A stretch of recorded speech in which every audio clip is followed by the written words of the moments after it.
नमस्ते दोस्तों, GS classes में आपका स्वागत है। आज के क्लास में हम लोग बीएसएससी द्वारा आयोजित इंटर स्तरीय परीक्षा एवं अन्य परीक्षाओं के लिए सामान्य ज्ञान के मॉडल सेट को देखेंगे।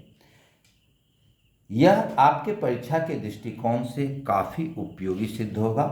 साथ ही बीएसएससी के अलावा बीपीएससी एवं अन्य परीक्षाओं के लिए भी उपयोगी है। तो आप लोगों से विनम्र अनुरोध है कि वीडियो को ज़्यादा से ज़्यादा शेयर करें। तो आज हम लोग देख रहे हैं मॉडल सेट बीएसएससी के लिए जो सामान्य ज्ञान का है। इसमें 50 क्वेश्चन लिए गए हैं जो बहुत ही उपयोगी है और परीक्षा पैटर्न पर बिल्कुल आधारित है। पहला क्वेश्चन है, भारतवर्ष आकार में विश्व का विकल्प ए में है 5वां सबसे बड़ा देश है, बी में है 6ठा सबसे बड़ा देश है, सी में 7वां सबसे बड़ा देश है और डी में है उपर्युक्त में से कोई नहीं। तो भारत आकार में विश्व का 7वां सबसे बड़ा देश है। इससे 6 बड़े देश जो हैं वह है रूस, कनाडा, चीन, अमेरिका, ब्राज़ील, ऑस्ट्रेलिया और 7वें नंबर पर भारत आएगा। यह विश्व के क्षेत्रफल का 2.47% है। दूसरा क्वेश्चन है, नीलगिरी पर्वतमाला किस राज्य में स्थित है? ए में है तमिलनाडु, बी में है महाराष्ट्र, सी में है ओडिशा और डी में है उत्तराखंड। तो नीलगिरी पर्वतमाला तमिलनाडु में अवस्थित है। यहाँ पूर्वी घाट एवं पश्चिमी घाट मिलता है। तीसरा क्वेश्चन है, निम्नलिखित युग्मों में से किसका सुमेल नहीं है? ए में है बोमडीला अरुणाचल प्रदेश, बी में है नाथुला सिक्किम, सी में है घोड़घाट हिमाचल प्रदेश और डी में है पालघाट केरल। तो इसमें 3 मिला हुआ है। बोमडीला अरुणाचल प्रदेश सही है, नाथुला सिक्किम में सही है, पालघाट केरल में सही है।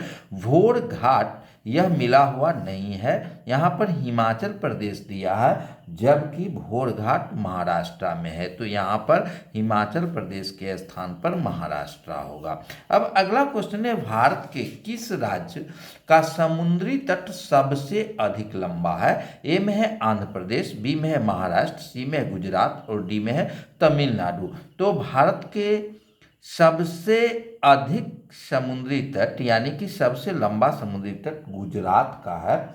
यह 1214 किलोमीटर है। उसके बाद आंध्रा का आता है।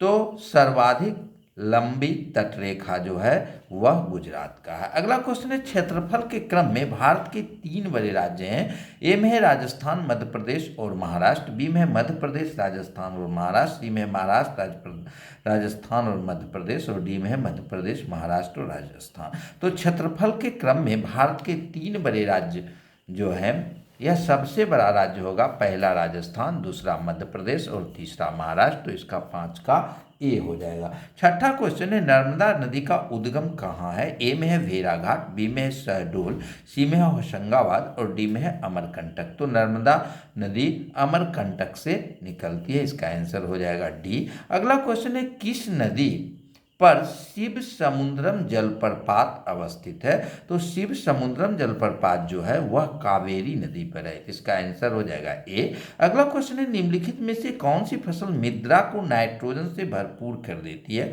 ए में है आलू, बी में है मक्का, सी में है सूरजमुखी और डी में है मटर।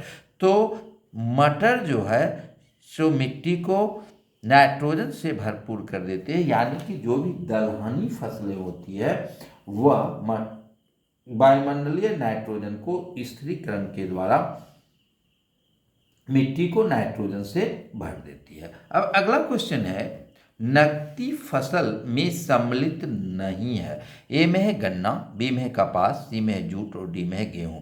तो इसका आंसर हो जाएगा गेहूं। बाकी गन्ना, कपास और जूट जो है नकदी फसल है। अब अगला क्वेश्चन है, संगमरमर क्या है? ए में है अवसादी चट्टान, बी में है तलछटीय चट्टान, सी में है कायांतरित चट्टान और डी में है आग्नेय चट्टान। तो संगमरमर जो है वह कायांतरित चट्टान है, इसका आंसर हो जाएगा सी। अब अगले क्वेश्चन को हम लोग देखते हैं। अगला क्वेश्चन है नाभिकीय रिएक्टर में निम्नलिखित में से किसे मंदक के रूप में प्रयोग किया जाता है? ए में है थोरियम को, बी में ग्रेफाइट को, सी में रेडियम को और डी में साधारण जल को। तो नाभिकीय रिएक्टर में मंदक के रूप में ग्रेफाइट का प्रयोग किया जाता है, इसका आंसर हो जाएगा बी। ग्रेफाइट के साथ साथ भारी जल का भी प्रयोग मंदक के रूप में किया जाता है। अब अगला क्वेश्चन 12 है SMS का अर्थ है, SMS का अर्थ होता है शॉर्ट मैसेजिंग सर्विस,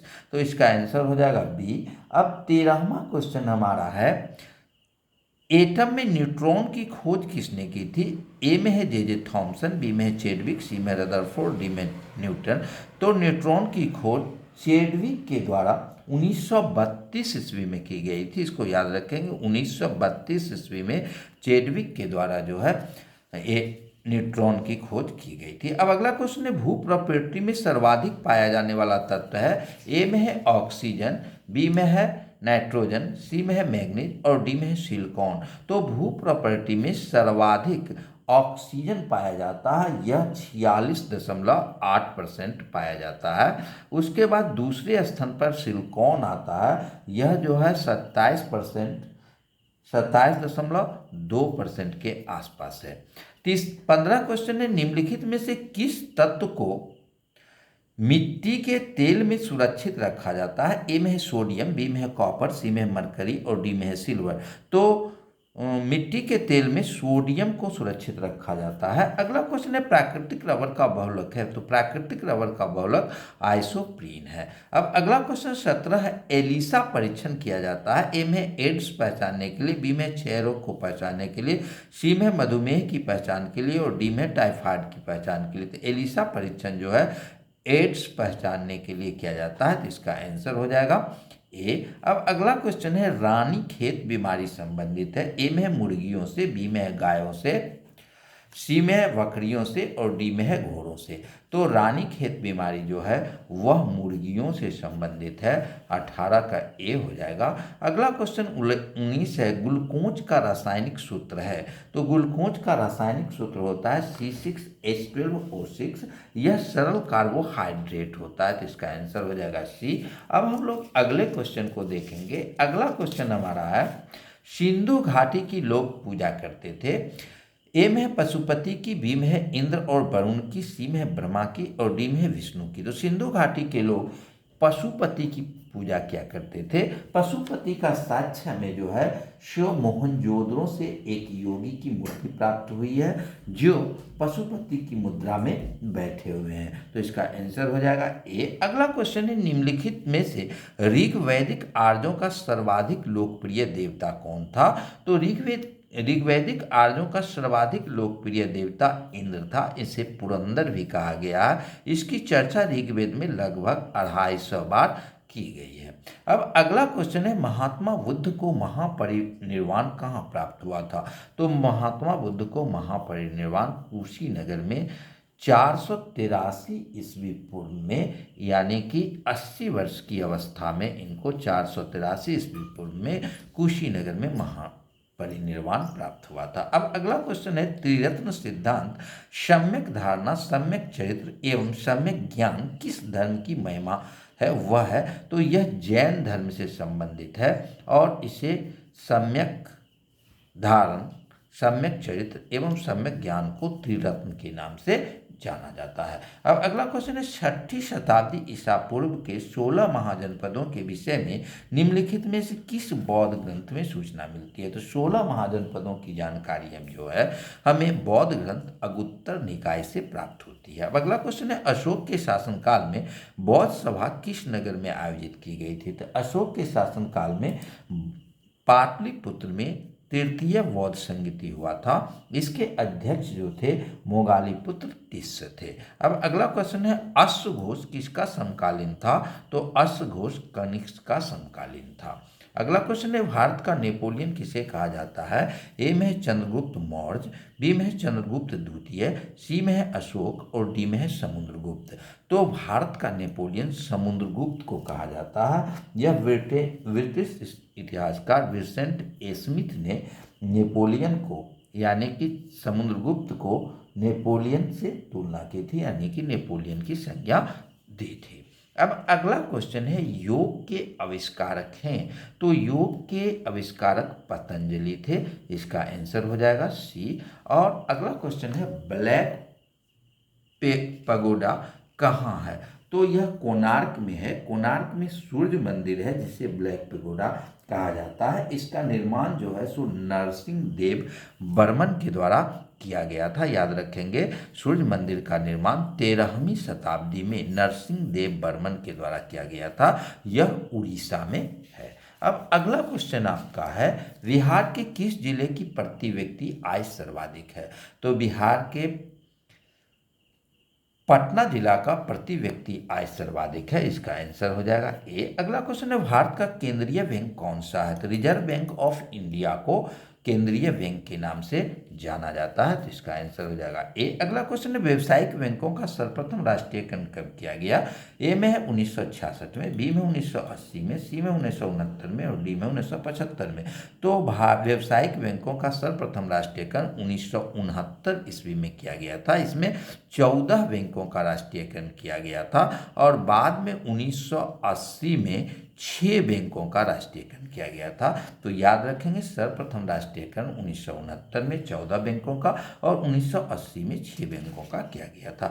अगला क्वेश्चन है भूकंप केंद्र का ऊर्ध्वाधर पृथ्वी पर स्थित केंद्र को क्या कहा जाता है? तो इसे अधिकेंद्र के नाम से जाना जाता है।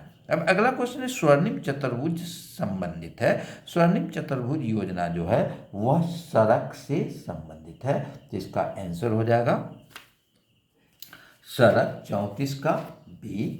अब अगला क्वेश्चन हमारा है गंडक परियोजना है। ए में है बेतिया, बी में है वाल्मीकि नगर में, सी में है मोतिहारी में और डी में है छपरा में।